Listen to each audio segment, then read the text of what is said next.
Hey guys, in this video, we want to talk a little bit about how to find great suppliers for your products. So I've brought on a special guest, Megla from Global Sources. Let's start off by just telling a little bit more about yourself and about Global Sources. Sure. So I've been working with global sources in the sourcing industry for almost 18 years.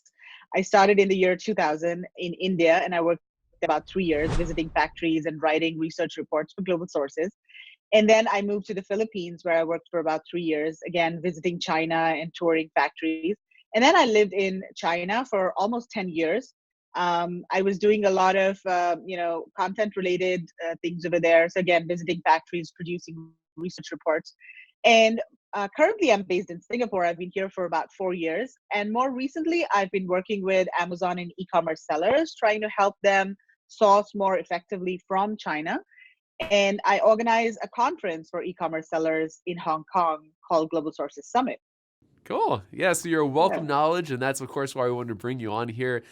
For all Amazon sellers, especially private labelers or brand owners, a lot of them use Jungle Scout to find the products and find the opportunities they want to go into. And then after that, a lot of times the biggest pain point is finding a great supplier that can produce a high quality product for a fair price. And oftentimes they're intimidated by overseas trade, which a lot of people aren't familiar with that are new Amazon sellers. These are all great topics to kind of dig into. So why don't we start off a little bit about what kind of tips do you have for new sellers that aren't familiar with, one, like using global sources, but two, probably more importantly, just like best practices for kind of finding good suppliers. What are some tips you have for them or areas that you often see people go wrong? Okay. So the first thing I usually tell buyers to do is to understand their own specific requirements, because each person, each importer is different. You're sourcing different product categories, you're at different levels in your business, you're sourcing for different countries. So have a clear understanding of what kind of suppliers you're looking for, and what are the qualities of your ideal supplier. So for example, if you're sourcing for the US and if you're sourcing a product that requires certifications, then you absolutely need a supplier that has already exported to the US and that has a product with those certifications. So that's an absolute must for you. So make a list of all of the things that are important for you as a business. Another thing you can do is decide if you want to source directly from a manufacturer or a trading company. If you're just starting out and you want to test a product, then sometimes it makes sense to source smaller quantities from a trading company. However, if you're scaling up or if you're launching a totally new product or developing a new product from scratch, then you might want to go directly to a manufacturer and work with them to build your mold. So that's the first step, I would say. Just define your ideal supplier, Okay, great. right? And I know a Yeah. lot of questions we get are actually around whether or not people should use a trade company versus directly from the factory. Do you want to just speak for a minute or two about some of the pros and cons of each of those scenarios? Absolutely. So I think what's very important when you're sourcing from China is that the company be very clear about whether or not they are a manufacturer or whether they are a trading company. I think sometimes companies say that they are manufacturers, but they're actually trading companies. So first of all, you want to make sure that whoever you're dealing with, they, check with them if they're a manufacturer or a trading company. Now, sometimes manufacturers, they will produce products in-house or produce some products in-house, and they will outsource other products from other companies. So there's no clear definition or clear line separating trading companies and manufacturers in China. But what you want to ask them is, if you want to source directly from a manufacturer, you want to make sure that they are producing that product, the product that you're interested in house. And sometimes it's advantageous to source from a trading company because they can give you better prices, especially if you want to order smaller quantities. Because trading companies are sourcing products in higher volumes from various manufacturers, so they can secure lower prices. So sometimes you can get lower prices from trading companies. And then typically trading companies have more English speaking staff, I would say, in for certain product categories. um, and then, but if you're developing your own product, if you want significant changes or modifications to the product, I would definitely recommend go direct to a manufacturer and source direct from a manufacturer. So when you're using the Global Sources platform to find a trading company or a factory, does it clearly state on there which of the two these specific companies are, or do you recommend people just ask them directly, or what's the best way to figure that out? So on the Global Sources website, what we do is we actually check if the supplier has a certification from the government or a license from the government to set up a factory. And if they do, we give them a green check mark that says verified manufacturer. So if you're searching on for a product on global sources and you see that green check mark, verified manufacturer, that means that they have the license to set up a factory. And in most cases, this is also reflected in their company profile. Great. Yeah, I think that's very helpful. Are there any common mistakes that you see new Amazon sellers make kind of over and over again? Yes, I think the most common mistake I see people making is not communicating clearly to their suppliers about their product specifications and just assuming that the supplier will give them, the best quality. So I think in China, you have to understand that suppliers are dealing with so many buyers from so many different countries with so many different requirements. So it's very difficult for them to know what your specific requirements are. So you need to be as detailed as possible for your product specifications. For example, if you want something in the color blue, don't just say I want light blue. You need to specify the exact Pantone code of the blue that you want, because there are millions of or at least hundreds of blues. So I think that's the biggest problem I see. And miscommunication, I think, is the number one cause for most of the quality issues that people face when they're sourcing from China. Another issue I see is that people don't do inspections. I think that is just so important, even if it's a small order. I mean, some people say, hey, we don't have the profit margins to do an inspection. Maybe you shouldn't be sourcing that product then if you don't have a couple of $100, profit margins for inspections. And this is even more important when you're scaling up. So when you're ordering smaller quantities, you want to maybe just do a pre-shipment inspection right before the product is shipped out of the factory. But if you're placing larger orders, then you definitely want to do, a during production inspection and a pre-shipment inspection as well. Great tips. So Yeah. be very, very clear about all the specifications. So, some things I've done in the past is including like pictures or drawings, or just understand that every little thing is almost like open for interpretation. If there's fabrics, there's tons of different types of fabrics and thicknesses and weights, and with the colors, like Meg, like you mentioned, like with the Pantone colors and any dimensions, and like you really can't over communicate when it comes to that stuff. So that's a great tip. And then also really recommending inspections. I know that I always do inspections on my orders, so I think that's great as well.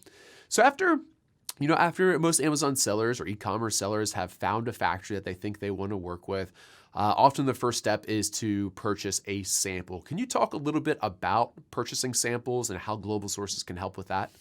Yeah, absolutely. So, usually the process is you contact the supplier and you ask them if they have a sample available. Then you negotiate with them for the price, and then the supplier will ship the sample. But Global Sources has recently launched a new section on our website where you can readily buy samples, off the website and make payments on the website itself. So, basically what this does is it allows you to instantly buy samples, and it saves you a lot of time going back and forth with the supplier negotiating the price of the samples and all. So currently we have about 100,000 products that are readily available to purchase instantly, and payments are by PayPal. And we're constantly asking suppliers to add their new and innovative products to the sample section. So I think this is something that Amazon sellers will find very useful, because even if you don't have a product in mind, sometimes you can just go there on the website and see what products are available, and then you might get ideas of products to source, and then you just buy a sample from there. Mega, one question that I oftentimes get is, how is Global Sources different than Alibaba? Could you just speak to that real quick? Okay, sure. So first of all, Global Sources was established way before Alibaba. We were set up in 1971.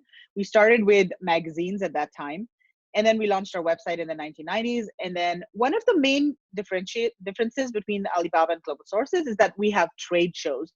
So we offer, buyers the opportunity to source at the show and online as well. So we call this O2O, or online to offline. And then another advantage, or another difference, is that we try to focus a lot on the quality of suppliers that we have on the website. So we try to vet suppliers, or verify whatever information we can that suppliers post on the website. As an example of that, we try to cross-check information against third-party databases. So, for example, we're integrated in the back end with customs databases or databases of companies that do certifications. So whenever a company indicates on our website that they export to, let's say, the US, there's a cross check against the importing database or the customs database, and then they get a little green check mark against that item, which means that this data has been cross-checked against a third party. Yeah, I think those are the couple of differences. And then another thing that we do is we try to curate a lot of products to make it easier for buyers to find new and innovative products. Because we realize that one of the challenges people face is they don't know what are the new products out there. I mean, if you go to Alibaba, sometimes you'll find the same product from 10 different suppliers, right? So we try to curate products and highlight Right. new and innovative products. And we do this in a couple of ways. There's a section called Analyst Choice on the website where we actually have in-house people, who are looking at new products launched by suppliers, and then they're selecting these products to feature in the Analyst Choice section. And then we also have something called the Top 20, top 20 most innovative products, top 20 hot new releases. So these are kind of similar to Amazon's bestsellers, but these basically, highlight or surface products that are popular on our website. Great. I like that a lot. Yeah. Um, let's actually talk a little bit more about your trade show. I was really appreciative of the fact that you guys invited me to speak at. I think one of the first trade shows, I really enjoyed that. I got to meet a lot of other sellers and e-commerce sellers, as well as a lot of factories. So that was really fascinating. Let's tell everyone a little bit more about your trade shows, because I think if you ever get a chance to go over to Asia, that they can be really beneficial and really educational as well. Yeah, absolutely. I think there's so many advantages of attending a trade show. First of all, I think it just speeds up the entire sourcing process because you're right there. You can touch and feel products. You can talk to multiple suppliers at the same time, get a lot of information. Whereas if you're sourcing online, it's a longer process. You have to contact a few suppliers, and then you can actually see a lot of new products at a trade show, because sometimes suppliers don't launch new products online because they think that other suppliers might copy them. And so if there's a real special product, then they usually launch it at the show, and then it's released on the online, maybe a couple of weeks later. And then sometimes you just get good product ideas. When you're at the show, you're looking at booths and products on display, and maybe something just clicks and you're like, oh, this is a good product, and you wouldn't have thought of that if you were not at a trade show. And then exhibitors or suppliers will take you more seriously when you're at a trade show, because they know that you're real, you're there, you have invested the time and money to come all the way to a trade show. So yeah, I would recommend everybody to at least try to visit a trade show once a year. Many buyers visit them twice a year. So in Asia, there are two times when most of the trade shows are held: April and October. And there are a couple of key trade shows. So there's Canton Fair that's held in Guangzhou, which is in mainland China. And then there are a couple of fairs, including Global Sources, that's held in Hong Kong. So for Global Sources, we have 4 trade shows. There are 2 for electronics, consumer electronics and mobile electronics. And then we have one for lifestyle products that covers home and gift products. And then another one for fashion. So most of the trade shows are scheduled in a way that makes it easy for buyers to, attend multiple trade shows. So there's Yeah. slight overlap. So if you do want to attend a trade show, the first thing to do is decide what product categories you're interested in, and then look at the various trade shows, and then decide if you want to go to one or many trade shows. Megla, before we wrap this up here, do you have any final tips or things that we didn't get a chance to speak about that you think would be beneficial for the audience? I think I want to mention our conference, Global Sources Summit. So that's the conference that you had spoken at, I think, 3 years ago. So this is a conference that's held in Hong Kong together with our trade shows. It's called Global Sources Summit.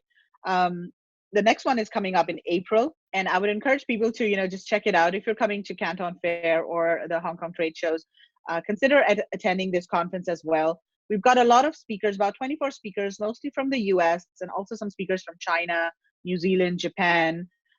Most of the topics are geared toward more experienced and advanced Amazon sellers. And some of the speakers that we have are Mike Jackness, for example, from Ecom Crew. He's absolutely great. He's a return speaker. We have Kevin King, Chris Rawlings, There's somebody coming in from New Zealand, Sophie Howard. She does a lot of sourcing from India, which is something that a lot of people are interested in nowadays. So yeah, I would encourage people to check out the conference and also the trade shows. Great. Thank you very much for that. And I personally want to thank Megla, both you and Global Sources, for sponsoring the 5 minute pitch.